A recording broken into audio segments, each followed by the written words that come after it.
اعوذ باللہ من الشیطان الرجیم بسم اللہ الرحمن الرحیم۔ معزز سامعین، آج ہم جس موضوع پر بات کریں گے وہ ہے عید الاضحیٰ۔ مسلمان سال بھر میں دو عیدیں مناتے ہیں، جن میں ایک عید الفطر ہوتی ہے جسے میٹھی عید یا چھوٹی عید بھی کہا جاتا ہے، جو کہ رمضان المبارک کے روزوں کے بعد روزے داروں کو عید کی شکل میں اللہ عز و جل کی طرف سے انعام ملتا ہے۔ اور ایک دوسری عید ہوتی ہے جسے عید الاضحیٰ کہتے ہیں، جسے بڑی عید یا عید قربان بھی کہا جاتا ہے۔ اس عید کو منانے کی اصل روح کیا ہے، کس وجہ سے اللہ کے حکم سے یہ عید منائی جاتی ہے، آج جو ہم آپ کو واقعہ بتائیں گے اس میں یہ سب واضح ہو جائے گا۔ معزز سامعین، ویڈیو میں آگے بڑھنے سے پہلے آپ سے ہماری گزارش ہے کہ آپ ہمارے چینل کو سبسکرائب، ویڈیو کو لائک، کمنٹ اور شیئر کریں۔ شکریہ۔ حدیث شریف میں آیا ہے کہ ایک شب حضرت ابراہیم خلیل اللہ نے اپنے خواب میں دیکھا کہ کوئی ان سے کہتا ہے، اے ابراہیم اٹھ اور قربانی کر۔ تب حضرت نے فجر کو اٹھ کر 200 اونٹ خدا کی راہ میں قربان کر دیے۔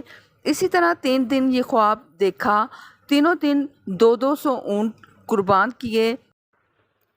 پھر چوتھی شب کو خواب میں دیکھا کہ اپنے فرزند اسماعیل کو خداوند قدوس کی راہ میں قربان کر۔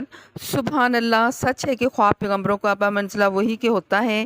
اسی روز فجر کو نیند سے بیدار ہو کر حضرت سائرہ خاتون سے کہا، آج مجھ کو خواب میں حکم ہوا ہے کہ اپنے فرزند کو خدا کی راہ میں قربان کر دو، لہٰذا میں اس حکم خداوندی کو بجا لانے کو تیار ہوں۔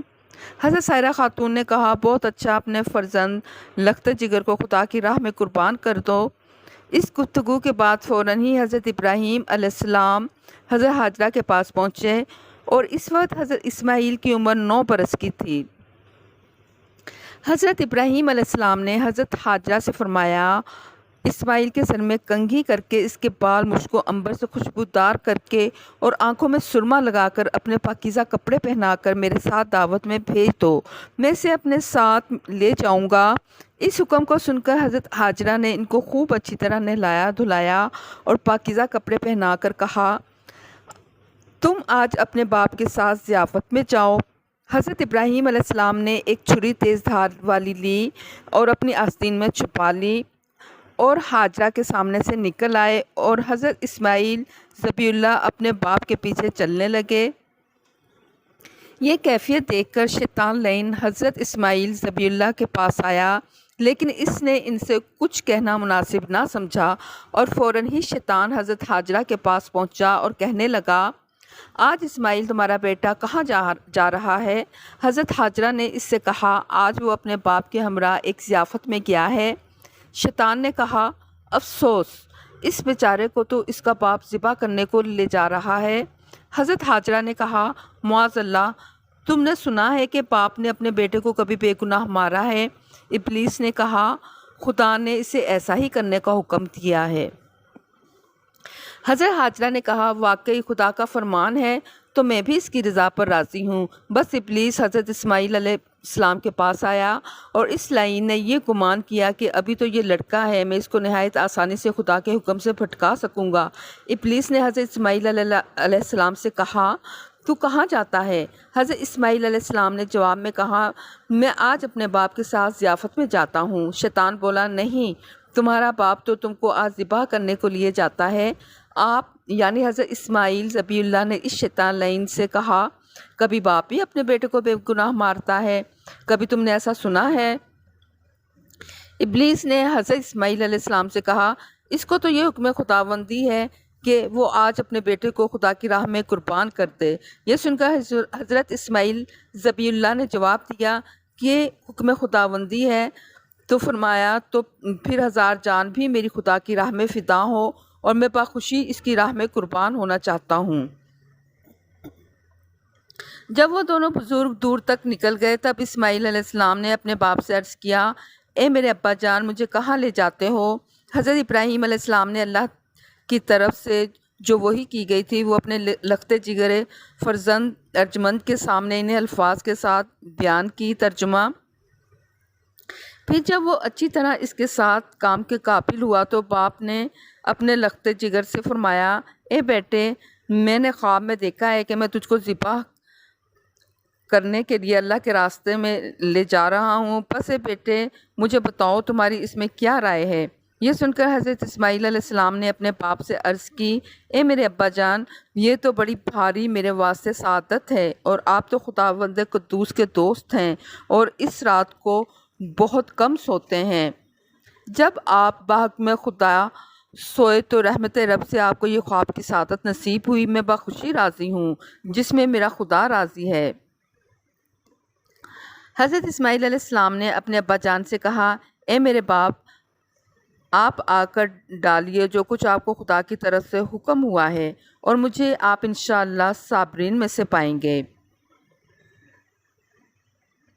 پھر جب دونوں حکم خداوندی پر راضی ہو گئے اور حضرت ابراہیم علیہ السلام نے اپنے لختے جگر کو زمین پر ماتھے کے بل لپٹایا تاکہ بیٹے کا منہ سامنے نظر نہ آئے، محبت جوش نہ کرے اور حکم خداوندی میں ذرا بھر کوتاہی نہ ہو، اور یہ بات در حقیقت بیٹے نے اپنے باپ کو سکھائی تاکہ میں قربانی کی فرمائش کی تکمیل ہو سکے اور میں خداوند قدوس کے یہاں مقبول ہو جاؤں۔ کہتے ہیں اس امر کے بجا لانے میں حضرت ابراہیم علیہ السلام نے کسی قسم کی کوتاہی نہیں کی، مگر دل پر جو کچھ گزری ہوگی وہ تو خدا کو ہی معلوم ہوگا۔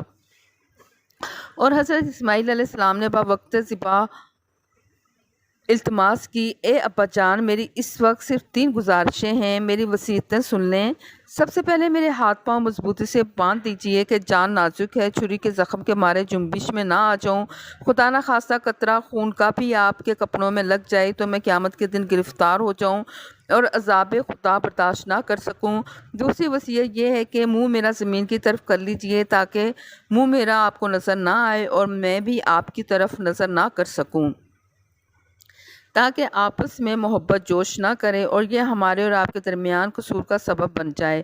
اور تیسری وصیت یہ کہ جب آپ گھر کی طرف تشریف لے جائیں تو وہاں جا کر میری والدہ محترمہ صاحبہ کی خدمت میں سلام کہیے گا اور میرا کپڑا خون بھرا ان کو دینا تاکہ یہ نشانی ان کو تسلی کا کام دے، اور یہ صرف اس واسطے کہہ رہا ہوں کہ ان کا کوئی دوسرا فرزند نہیں ہے۔ یہ باتیں اپنے بیٹے سے حضرت ابراہیم علیہ السلام نے سنی اور اس کے بعد اپنے کرتے کی آستین سے چھری اور رسی نکال کر حضرت اسماعیل علیہ السلام کے ہاتھ پاؤں خوب اچھی طرح مضبوطی سے باندھ دیے اور ان کا منہ بھی زمین کی طرف کر دیا۔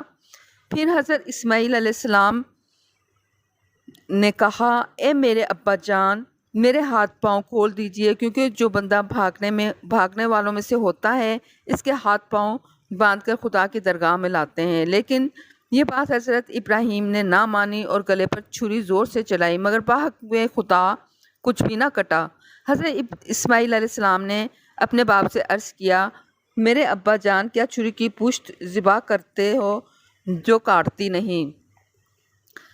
تب حضرت ابراہیم علیہ السلام نے پھر چھری پر زور لگایا لیکن پھر بھی ذبح نہ ہوا۔ پھر حضرت اسماعیل علیہ السلام نے اپنے ابا جان سے کہا، اب کی مرتبہ چھری کی نوک سے گلے میں ڈال کر زور سے ذبح کرو، شاید یہ کامیاب ہو اور خدا کی راہ میں ذبح ہو جاؤں۔ حضرت ابراہیم علیہ السلام نے اپنے بیٹے کے کہنے سے ویسا ہی کیا لیکن پھر بھی کچھ کٹ نہ سکا۔ عرض کیا وہ ذبح کرنے میں کامیاب نہ ہو سکے۔ پھر ابراہیم علیہ السلام نے غصے میں آ کر چھری کو زمین پر ڈال دیا اور اس وقت چھری نے حضرت ابراہیم علیہ السلام سے کلام کیا کہ اے حضرت ابراہیم علیہ السلام، خدا تمہیں کہتا ہے کاٹو اور مجھے کہتا ہے مت کاٹو، آپ کو ایک دفعہ فرماتا ہے اور مجھے 10 مرتبہ فرماتا ہے کہ مت کاٹو، اور یہ بات جان لو کہ حکم الہی سب سے بہتر اور اس کے حکم کے آگے کسی کا حکم نہیں چل سکتا۔ حضرت ابراہیم علیہ السلام اسی گفتگو میں تھے کہ اتنے میں پیچھے سے ایک آواز تکبیر کی آئی، اللہ اکبر، اللہ اکبر، لا الہ الا اللہ واللہ اکبر وللہ الحمد۔ اور پکارا ہم نے اس کو یوں کہ اے ابراہیم، بے شک کیا تم نے اپنے خواب کی تحقیق کسی طرح ہم جزا دیتے ہیں احسان کرنے والوں کو، یعنی ایسے مشکل حکم میں ڈال کر آزماتے ہیں اور پھر ان کو ثابت قدم رکھتے ہیں، پھر اس کے بدلے میں بلند درجات عطا فرماتے ہیں، بے شک یہی سری آسمانہ ہے۔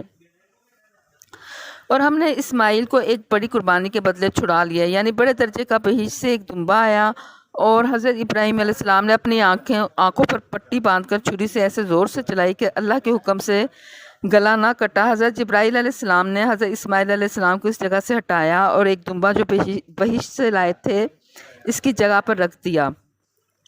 حضرت ابراہیم علیہ السلام نے اپنی آنکھوں سے پٹی کھول کر دیکھا تو ان کے بیٹے کے بدلے میں ایک دمبا سپاہ ہوا پڑا تھا، اور یہ سنت آنے والی نسلوں کے واسطے قائم کر دی گئی اور رہتی دنیا تک یہ سنت جاری رہے گی۔ جو کہ عید الاضحیٰ میں ہم قربانی کرتے ہیں، یہی سنت